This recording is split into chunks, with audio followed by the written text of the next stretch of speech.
Hello friends, welcome to our channel and good evening to all of you. ఈ రోజు మనం discuss చేయబోయే topic ఏంటంటే పార్లమెంట్లో కంటెస్ట్ చేసే ఏజ్ గురించి అనమాట. ఇవన్నీ డిస్కస్ చేసే కన్నా ముందు అసలు మీరు ఒక విషయం ఆలోచించండి. ఇండియాలో మినిమం మ్యారేజబుల్ ఏజ్ ఎంత? 21 years మెన్కి అయితే కనుక. అలానే మనకి ఇండియాలో ఏదైనా సివిల్ సర్వీస్ క్లియర్ చేయాలన్నా, ఐపీఎస్ క్లియర్ చేయాలన్నా మినిమం ఏజ్ ఎంత? డిగ్రీ ఉంటే సరిపోద్ది. దట్ మీన్స్ మీరు 21 yearsకి ఐఏఎస్ కానీ ఐపీఎస్ కానీ అవ్వచ్చు. కాకపోతే మీరు మినిమం ఏజ్ ఎమ్మెల్యేగా అవ్వడానికి 25 years లేదా ఎంపీకి అవ్వడానికి 25 years అనేది ఎంత మటుకు రీజనబుల్ అనుకుంటున్నారు మీరు? అంటే మనకి ఇండియాలో ఎమ్మెల్యే ఎంపీ ఇప్పుడు కంటెస్ట్ చేయడానికి ఏదైతే కనుక 25 years ఆఫ్ ఏజ్ అయితే ఏదైతుందో అది 25 years కన్నా తక్కువ చేస్తే బాగుంటుందా? అంటే ఓటు వేయడానికి 18 yearsకి మెచ్యూరిటీ వచ్చినప్పుడు మరి కంటెస్ట్ చేయడానికి కూడా 18 years ఉంటే తప్పేముంది? మరి ఈ 25 yearsని తగ్గిస్తే బాగుంటుందా? లేదా 25 yearsని 21 yearsకి వేస్తే బాగుంటుందా? 18 yearsకి వేస్తే బాగుంటుందా? 25 yearsని అలా ఉంచితే బాగుంటుందా? ఎందుకంటే ఎంత ఏజ్ వచ్చినా కూడా మన రాజకీయ నాయకులకి పెద్దగా యొక్క మెంటల్ మెచ్యూరిటీ అనేది రావట్లేదు కాబట్టి. మరి ఈ కాంటెక్స్లో ఒకసారి మనం డిస్కస్ చేసే కన్నా ముందు మీ ఒపీనియన్ ఏంది? ఎలా ఉంటే బాగుంటుంది? ఓకే, సరే, లెట్స్ స్టార్ట్ ద టాపిక్. ఈరోజు టాపిక్ నేమ్ వచ్చేసి మనకి minimum age for Indian MPs. ఇండియాలో ఉన్నటువంటి ఎంపీలకి మినిమం ఏజ్ ఎంత ఉండాలి అనేది. ఈ వీడియో వచ్చేసి మనకి syllabus point of view general studies paper 2 polity and గవర్నెన్స్కి సంబంధించింది. ఈ వీడియోలో మెయిన్గా మనం డిస్కస్ చేయబోయే అంశాలు ఏంటంటే, ఫస్ట్ మినిమం ఏజ్ గురించి మనకి కాన్స్టిట్యూంట్ అసెంబ్లీ రాజ్యాంగ పరిషత్తులో ఏం డిస్కషన్ జరిగింది, దుర్గాబాయ్ దేశ్ముఖ్ గారు అలానే హెచ్వి కామత్ వీళ్ళు యొక్క ఏమన్నారు కాన్స్టిట్యూంట్ అసెంబ్లీ, వాళ్ళ డిస్కషన్ ఫలితంగా మనకి మినిమం ఏజ్ అనేది ఏ విధంగా చేంజ్ అయింది. దాని తర్వాత ప్రపంచవ్యాప్తంగా యొక్క యూత్ పార్టిసిపేషన్ ఏ విధంగా ఉంది. మనం గ్రెటా థండర్బర్గ్ చూసాం, ఎన్విరాన్మెంట్ పాయింట్ ఆఫ్ వ్యూలో తను చేసినటువంటి కృషి, తను చాలా ఎర్లీ ఏజ్, ఓకే, చాలా తక్కువ ఏజ్ 16-17 ఏజ్లోనే. ఈవెన్ మనకి మలాలా యూసఫ్ జాహీ, ఇలా యంగ్ యూత్ పార్టిసిపేషన్ అనేది మనకి ఎన్విరాన్మెంట్ పాయింట్ ఆఫ్ వ్యూలో కానీ వివిధ రంగాలు మూమెంట్స్ అంటే వివిధ రంగాలైనటువంటి అంటే లైక్ ఏదైనా ప్రొటెస్ట్ కానీ ఏదైనా ఆందోళన విషయంలో కూడా యూత్ పార్టిసిపేషన్ పెరుగుతుంది మీరు చూస్తున్నారు. మరి ఈ పాయింట్ ఆఫ్ వ్యూలో యూత్ ప్రజెంట్ చేస్తున్నటువంటి ఛాలెంజెస్ ఏంటి?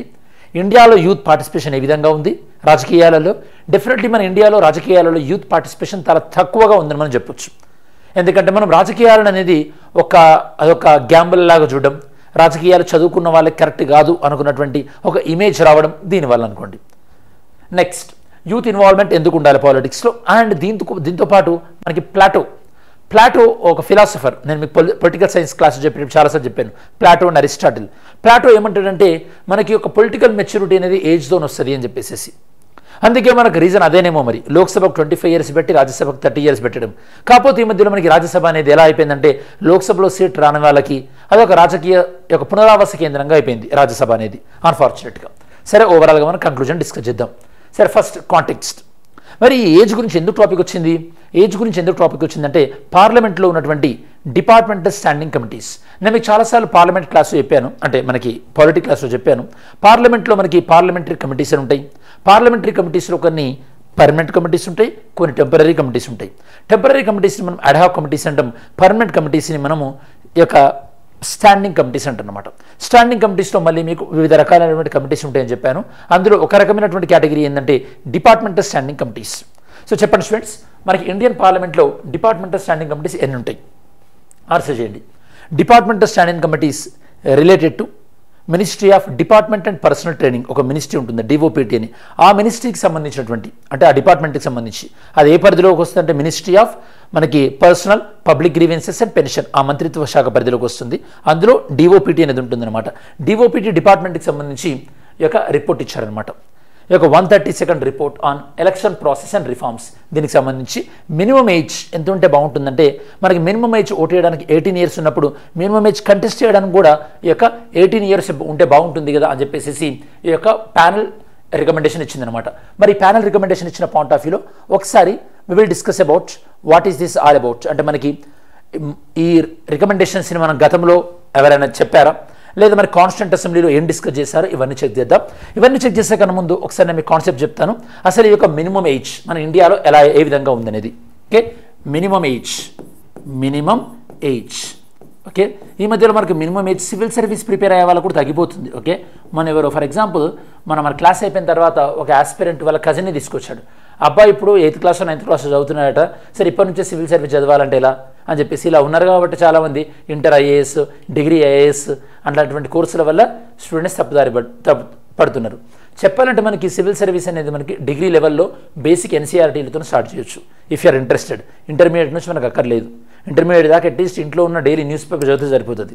డిగ్రీ లెవెల్లో మనకు హ్యుమానిటీస్ బ్యాక్గ్రౌండ్ లేదా మనకు ఆర్ట్స్ ఉన్నటువంటి డిగ్రీ తీసుకొని అక్కడ నుంచి మనం బిల్డ్ చేయొచ్చు. ఇదంటే కెరీర్ రిలేటెడ్ మనం సపరేట్ ఎప్పుడైనా డిస్కస్ చేద్దాం టైం వచ్చినప్పుడు. సరే, మినిమం ఏజ్, కనీస వయస్సు. కనీస వయస్సు అనేది మనకి ఓటు వేయడానికి కనీస వయసు ఎంత? 18 ఇయర్స్. ఓకే, అలానే మనకి లోకల్ గవర్నమెంట్స్, స్థానిక ప్రభుత్వాలు, స్థానిక ప్రభుత్వాలు, పంచాయతీరాజ్ కానీ మున్సిపాలిటీలో కానీ ఇందులో పార్టిసిపేట్ చేయాలంటే 21 ఇయర్స్. అలానే మినిమం ఏజ్ ఫర్ ఎమ్మెల్యే అది వచ్చేసి మనకి 25 years. Minimum age for Lok Sabha 25 years. Okay, and minimum age for Rajya Sabha contest చేయాలంటే మనకి 30 ఇయర్స్. ఎమ్మెల్సీ కూడా 30 ఇయర్సే. And minimum age for president, okay, president plus vice president, okay, president కానీ వైస్ ప్రెసిడెంట్ కానీ minimum age contest చేయాలంటే 35 ఇయర్స్. ఇప్పుడు మిమ్మల్ని ఒక క్వశ్చన్ అడుగుతాను, చెప్పండి, what is the minimum age for supreme court judge? Okay, minimum age, okay, for supreme court judge. ఒక వ్యక్తి సుప్రీంకోర్టు జడ్జ్ అవ్వాలంటే మినిమం ఏజ్ ఎంత ఉండాలి? ఆన్సర్ చేయండి. ఓకే, సరే, ఇవి మనకి మినిమం ఏజ్ డిఫరెంట్ ఆస్పెక్ట్లో. సో మరి కాన్స్టిట్యూంట్ అసెంబ్లీలో డిబేట్ జరిగినప్పుడు దుర్గాబాయి దేశ్ముఖ్ గారు చేసినటువంటి స్ట్రాంగ్ రికమెండేషన్ ఏంటంటే, అప్పటి వరకు మనకి రాజ్యసభకి 35 ఇయర్స్ ఉంటే బాగుంటుంది అనుకున్నారు. 35 ఇయర్స్ వద్దు, 30 ఇయర్స్, 30 సంవత్సరాలు ఎనఫ్ అని చెప్పేసి దుర్గాబాయి దేశ్ముఖ్ గారి యొక్క ఎఫర్ట్ వల్ల రాజ్యసభ మినిమం ఏజ్ అనేది 35 ఇయర్స్ నుంచి 30 ఇయర్స్కి తగ్గిందనమాట. This point. నెక్స్ట్, ఎందుకు రిడక్షన్ చేయమన్నారు? ఎందుకంటే విజ్ఞానం అనేది మనకి కంప్లీట్గా ఏజ్ని బట్టి డిపెండ్ అయి ఉండదు, ఎడ్యుకేషన్ మీద డిపెండ్ అయి ఉంటుంది.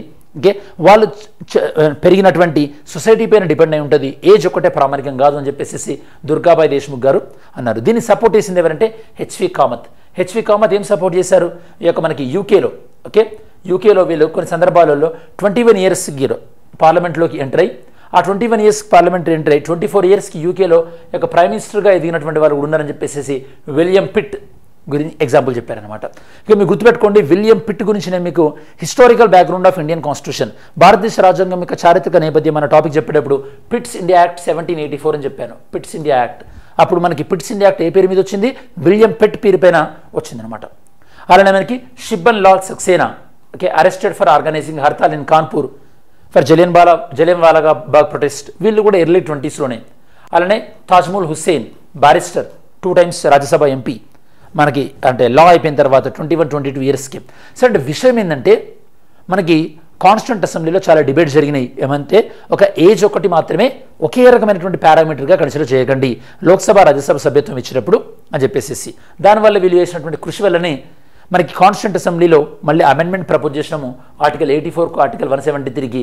అండ్ కాన్స్టిట్యూషన్ అనేది మనకి లోక్సభ 25 ఇయర్స్ అలానే ఉంచారు మినిమం ఏజ్. అప్పటి వరకు రాజ్యసభకి 35 ఇయర్స్ అన్నది కాస్త 30 ఇయర్స్కి మనం తీసుకురాగలిగినాం. ఇప్పుడు ఈ ప్యానల్ ఏమంటున్నారు? ఇప్పుడు మనకి ఈ పార్లమెంట్కి సజెస్ట్ చేసిన ప్యానల్ ఏమంటున్నారు? లోక్సభకు కానీ అసెంబ్లీకి కానీ ఇప్పుడు ఉన్నటువంటి 25 ఇయర్స్ ఏదైతే ఉందో దాన్ని 18 ఇయర్స్గా తీసుకురండి అంటున్నారు. Okay, next, global youth participation. Present ఇప్పుడు మరి యూత్ అసలు రాజకీయాలకు దూరంగా ఉన్నారా? అసలు రాజకీయాలంటే పట్టనట్టే ఉన్నారా? లేదా యూత్ నిజంగానే రాజకీయాలలో పార్టిసిపేట్ చేస్తున్నారా? పార్టిసిపేట్ చేస్తుంటే కనుక ఏ విధంగా పార్టిసిపేట్ చేస్తున్నారు ఒకసారి చూద్దాం మనం. మనకి గ్లోబల్ లెవెల్లో యూత్ యాక్టివ్ పార్టిసిపేట్ అని మనం చూడొచ్చు. ఫర్ ఎగ్జాంపుల్, మనకి రైట్స్, హక్కుల విషయంలో ఫ్రైడేస్ ఫర్ ఫ్యూచర్ ఈ క్యాంపెయినింగ్ అనేది మెయిన్గా ఎన్విరాన్మెంట్కి సంబంధించింది. దీన్ని లీడ్ చేసింది popular environmentalist Greta Thunberg at the age of 15. Greta Thunberg, ఈమె ఏ కంట్రీయో చెప్పండి students? Very easy question. Which country? Greta Thunberg. సింపుల్గా దీన్ని సెర్చ్ చేయొచ్చు మీరు. Next, challenging in accessing rights. 2008లో ఒక రిపోర్ట్ ఏం చెప్పిందంటే, యూత్ తమ యొక్క పొలిటికల్ రైట్స్ని కానీ సోషల్ రైట్స్ని కానీ వినియోగించుకోవాలంటే వాళ్ళు చాలా ఛాలెంజెస్ ఫేస్ చేస్తున్నారు అని చెప్పేసి. ఎందువల్ల అంటే యూత్ని రిప్రజెంట్ చేస్తున్నటువంటి పొలిటీషియన్ లేరు. యూత్ పాపులేషన్ అనేది మనకి లా మేకింగ్ బాడీ, చట్టసభలో చాలా తక్కువ ఉంది. అందువల్ల యూత్కి సంబంధించినటువంటి రైట్స్ పక్కకు పోతున్నాయి అని చెప్పేసి. బెస్ట్ ఎగ్జాంపుల్ మనకి రీసెంట్గా ఇండియాలో కొంతమంది యంగ్ రెజ్లర్స్ వాళ్ళు ప్రొటెస్ట్ చేశారు. ఏమని? మా పైన సెక్షువల్ హరాస్మెంట్ జరుగుతుందని. దానిపైన అనుకున్నంతగా ఈ యొక్క రెస్పాన్స్ అనేది గవర్నమెంట్ నుంచి రాలేదు. అదే మనకి ఒక యంగ్ ఎంపీస్ ఎవరైనా ఉన్నా కూడా, okay, irrespective of the party లైన్లో వాళ్ళు అట్లాంటి సమస్యను తీసుకురాగలిగితే యూత్ ఇష్యూస్ అనేవి చాలా మట్టికి సాల్వ్ అవుతాయి. అది స్పోర్ట్స్ ఇష్యూ కానీ, లేదా యూత్ మనకి ఇబ్బంది పడుతున్నటువంటి లైక్ IIT JEEస్లో వాళ్ళకు ఉన్నటువంటి ఇష్యూస్ కానీ, లేదా యూత్ మనకి అగ్నివీర్ ఇష్యూ అప్పుడు కొంతమంది యూత్ పార్టిసిపేట్ చేశారు కదా, ప్రొటెస్ట్ చేశారు కదా, అది కానీ ఇలా ఏవైనా సరే యూత్ ఫేస్ చేస్తున్నటువంటి ప్రాబ్లమ్స్ని మనకి యూత్ ఎంపీస్ ఉన్నప్పుడు, యంగ్ ఎంపీస్ ఉన్నప్పుడు, యూత్ పార్టిసిపేషన్ ఎక్కువ ఉన్నప్పుడు కొద్దిగా ఇష్యూస్ అడ్రస్ అయ్యేటటువంటి అవకాశం ఎక్కువగా ఉంది అని కొంతమంది యొక్క అభిప్రాయం అనమాట. ఆల్మోస్ట్ ఆల్ పార్లమెంటేరియన్స్లో ప్రపంచవ్యాప్తంగా చూస్తే కనుక అండర్ 30 ఏజ్ ఉన్న వాళ్ళు ఓన్లీ 2%. దాంతోపాటు మనకి ఎక్కడా కూడా ఓటింగ్ ఏజ్ తక్కువ ఉన్నంత మాత్రాన మనకి పార్టిసిపేట్ చేసే ఏజ్ అనేది తక్కువ ఉండట్లేదు. బెస్ట్ ఎగ్జాంపుల్ ఇండియాలో ఓటింగ్ ఏజ్ ఏమో 18 years అంటున్నాము, కాకపోతే పార్టిసిపేట్ చేయాలంటే ఎన్నికలలో లోక్సభ 25 అంటున్నాం, రాజ్యసభలో 30 అంటున్నాం. ఇలాంటి సింక్ లేకుండా అయిపోయింది. అదే మీరు వేరే దాంట్లో చూస్తే కనుక లింక్డో కమిటీ ఏం చేసింది, ఈ యొక్క విద్యార్థి ఎన్నికల్లో పార్టిసిపేట్ చేయాలంటే మ్యాక్సిమం ఏజ్ ఇంత ఉండాలి, ఇంతకన్నా ఎక్కువ ఉన్న వాళ్ళు స్టూడెంట్ ఎలక్షన్లో పార్టిసిపేట్ చేయకూడదని చెప్పింది. ఏ ఇన్సిడెంట్ తర్వాత 1979లో లక్ష్మీ శంకర్ ఓజా అనే పర్సన్ మనకి అలహాబాద్ యూనివర్సిటీ స్టూడెంట్ లీడర్గా ఎన్నికయ్యాడు. ఎప్పుడు? At the age of 52. ఆయన స్టూడెంట్ లీడర్గా ఎన్నికైనప్పుడు సర్ప్రైజింగ్ ఏంటంటే ఆయన యొక్క కూతురు అదే సంవత్సరంలో అదే యూనివర్సిటీ నుంచి గ్రాడ్యుయేట్గా పాస్ అయింది. దీన్ని బట్టి చూసిన తర్వాత స్టూడెంట్ రాజకీయాలలో ఒక మ్యాక్సిమం ఏజ్ ఇంతకన్నా ఎక్కువ ఉన్న వాళ్ళు స్టూడెంట్ రాజకీయాల్లో పార్టిసిపేట్ చేయొద్దు అని పెట్టారు. మరి అలాంటిది రిఫార్మ్స్ మనకి మినిమం ఏజ్ కూడా ఇంకా తగ్గించవచ్చు కదా అని కొంతమంది యొక్క అభిప్రాయం అనమాట. పంచాయతీ లెవెల్లో ఎప్పుడైతే కనుక మనకి 21 years మినిమం ఏజ్ ఉందో చాలామంది యూత్ పార్టిసిపేట్ చేయడం చూసాం. కొంతమంది చదువుకున్న అమ్మాయిలు ఎంఎన్సీలో జాబ్ చేస్తున్న వాళ్ళు కూడా వాళ్ళ యొక్క జాబ్ వదిలిపెట్టి మరి రాజకీయాల్లోకి వచ్చి కొంత పాజిటివ్ మార్పు తీసుకొస్తున్న వాళ్ళని కూడా చూసాం. మన ఇండియాలో చూస్తే కనుక యంగ్ ఎంపీస్ 25 నుంచి 40 years ఉన్న వాళ్ళు మనకి ఫస్ట్ లోక్సభలో 26% ఉంటే మొన్న 17th లోక్సభలో ఓన్లీ 12% ఉన్నారు. ఇది చాలా దురదృష్టకరమైనటువంటి సిచ్యువేషన్. అదే percentage of population below 35 years. మన ఇండియాలో బిలో 35 years ఉన్న పాపులేషన్ ఏమో విపరీతంగా ఉన్నారు, ఆల్మోస్ట్ 65%. కాకపోతే వీళ్ళలో ఎంపీలుగా ఉన్న వాళ్ళు మాత్రం చాలా తక్కువ ఉన్నారు. అంటే ఇంత యూత్ పాపులేషన్ ఎవరైతే ఉన్నారో అంటే డెమోగ్రఫిక్ డివిడెంట్ ఏదైతే ఉందో దాన్ని మనం పొలిటికల్గా లా మేకింగ్ బాడీస్లో యూజ్ చేసుకుంటలేమని చెప్పేసి 18 to 35 years ఉన్న వాళ్ళు మన ఇండియాలో ఆల్మోస్ట్ 60 crores 60 కోట్ల మంది ఈ పాపులేషన్ ఉన్నారు. ఇప్పుడు 60 crore పాపులేషన్ కూడా మనకి రాజ్యసభకు పార్టిసిపేట్ చేయడానికి అనుకూలంగా లేరు. అంటే ఇందులో ఫర్ ఎగ్జాంపుల్ అట్లీస్ట్ ఒక 5 to 6 crores అనుకోండి, ఎందుకంటే అందరూ కూడా 18 years ఎబో ఉంటే అని కూడా చెప్పలేము కదా, దాంతోపాటు అందరూ ఎలిజిబిలిటీ ఉంటారని చెప్పలేము కదా. సో ఇక్కడ 18 to 35 ఉన్న వాళ్ళు 60 crores ఉన్నా కూడా, సో ఇందులో 60 crores కూడా ఆల్మోస్ట్ ఆల్ వీళ్ళందరూ కూడా నాట్ ఎలిజిబుల్, ఎందుకంటే మినిమం ఏజ్ 35 years ఉండాలి కాబట్టి. సో మరి ఇలాంటి సిచ్యుయేషన్లలో మనం ఎంతైనా కూడా ఈ యొక్క యావరేజ్ ఏజ్ రాజ్యసభది కానీ యావరేజ్ ఏజ్ లోక్సభది కానీ రెడ్యూస్ చేయాల్సిన అవసరం ఎంతైనా ఉందని చెప్పేసి ఈ యొక్క రిపోర్ట్ చెప్తుంది. మరి రిపోర్ట్కి సంబంధించి దీన్ని ఇంప్లిమెంట్ చేయమని చెప్పేసి ఆల్రెడీ ఒక బిల్లు కూడా ఇంట్రడ్యూస్ చేశారు లాస్ట్ టైం రాజ్యసభలో. సో రాజ్యసభలో ప్రైవేట్ మెంబర్ బిల్ ఇంట్రడ్యూస్ అయింది రాజ్యసభలో December 2022లో. యొక్క లోక్సభని దాంతోపాటు అసెంబ్లీ ఏవైతే ఉంటాయో వాటిని 21 years తీసుకురమ్మని చెప్పేసి, ఎమ్మెల్యేగా పోటీ చేయడానికి, లోక్సభ ఎంపీ పోటీ చేయడానికి దాన్ని 21 years తీసుకురమ్మని చెప్పి ఒక బిల్లు కూడా ఇంట్రడ్యూస్ అయింది, ప్రైవేట్ మెంబర్ బిల్. ఇప్పుడు అది రాజ్యసభలోనే పెండింగ్లో ఉంది. ఇది మనకి బిల్కి సంబంధించినటువంటి అప్డేట్. నేను మీకు వీడియో బిగినింగ్లోనే చెప్పాను, లీగల్ మ్యారేజ్ 21 years మెన్కి అయితే కనుక, దాంతోపాటు ఈ యొక్క ఓటింగ్ ఏజ్ 18 years ఉన్నప్పుడు ఆబ్వియస్గా మనకి ఎన్నికల్లో పోటీ చేసేటువంటి ఏజ్ అనేది కూడా మనకి 25-30 ఉండకూడదు, తక్కువ ఉండాలి. చాలా మోడర్న్ డెమోక్రసీలో వాళ్ళ యొక్క ఏజ్ రివైజ్ చేసి యంగ్ పాపులేషన్కి అవకాశం కల్పిస్తున్నట్టు ఇండియాలో కూడా అవకాశం కల్పించాల్సినటువంటి అవసరం ఎంతైనా ఉందని చెప్పొచ్చు. Yesterday's MCQ question, in case of the fetal disability what is the limit of time line for abortion according to medical termination pregnancy act. Fetal disability ఉంటే టైం లైన్ ఏం లేదని చెప్పాను, ఆన్సర్ వచ్చేసి D, నో లిమిట్. ఓకే, ఈరోజు question ఏందో చూద్దాం. Today's question is consider the following with regard to budget in the parliament. పార్లమెంట్లోని బడ్జెట్కి సంబంధించిన కరెక్ట్ స్టేట్మెంట్ ఏంది? Charged expenditure cannot be discussed and voted upon. Okay, బడ్జెట్లో చార్జ్డ్ ఎక్స్పెండిచర్ అనేది ఏదైతే ఉంటుందో దాన్ని ఓటింగ్ చేయలేం, దాన్ని డిస్కస్ కూడా చేయలేమంటున్నారు. Next, a bill to amend the strength of supreme court does not lie within the ambit of article 368.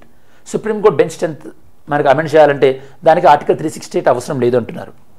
Mains question, role of parliament is to deliberate, discuss and decide, but in recent time disruption has become a road black in parliamentary functioning. Comment, పార్లమెంట్లో మనకి deliberate, discussion, decide అని ఉంటుంది, కానీ ఈ మధ్యలో మనకి disruption అనేది కూడా ఎక్కువైపోయింది. మరి ఈ కాంటెక్స్లో మనకి యొక్క పార్లమెంట్లో ఎలాంటి రిఫార్మ్ తీసుకురావాలి పార్లమెంటరీ ఫంక్షనింగ్లో అనేది కమెంట్ చేయండి. మనం వీడియో చివరిలోకి వచ్చేసాము కాబట్టి ఈ వీడియోలో మెయిన్గా మనం డిస్కస్ చేసింది క్విక్ రివిజన్ చేద్దాం. ఇందులో మనకి లోక్సభ అండ్ అసెంబ్లీ ఎన్నికల్లో ఓటింగ్ ఏజ్ తక్కువ చేస్తే బాగుంటుందని ప్యానల్ చెప్పింది కదా, దాని గురించి డిస్కస్ చేసాం. అలానే డిఫరెంట్ లెవెల్స్లో మినిమం ఏజ్ ఎంత ఉంది, అక్రాస్ ద వరల్డ్లో యూత్ పార్టిసిపేషన్ పాలిటిక్స్లో ఎలా ఉంది, ఈ యొక్క మినిమం ఏజ్ అంటే ఏజ్ తగ్గించాలని కాన్స్టిట్యూంట్ అసెంబ్లీలో ఎలా డిస్కస్ చేశారు, ఇప్పుడు మోడర్న్ డెమోక్రసీలో ఎలా ఉంది అన్న డీటెయిల్స్ అని కూడా డిస్కస్ చేసాం. దాంతోపాటు దీనికి సంబంధించినటువంటి ఒక ప్రైవేట్ మెంబర్ బిల్లు కూడా డిస్కస్ చేయడం జరిగింది. ఇది ఫ్రెండ్స్ ఓవరాల్గా మనకి ఈ యొక్క లోక్సభ దాంతోపాటు అసెంబ్లీ ఎన్నికల్లో క్యాండిడేట్స్ యొక్క మినిమం ఏజ్ తగ్గించాలి అన్న టాపిక్ సంబంధించినటువంటి సమగ్రమైన విశ్లేషణ. Thanks for watching this video. Have a great day. జై హింద్.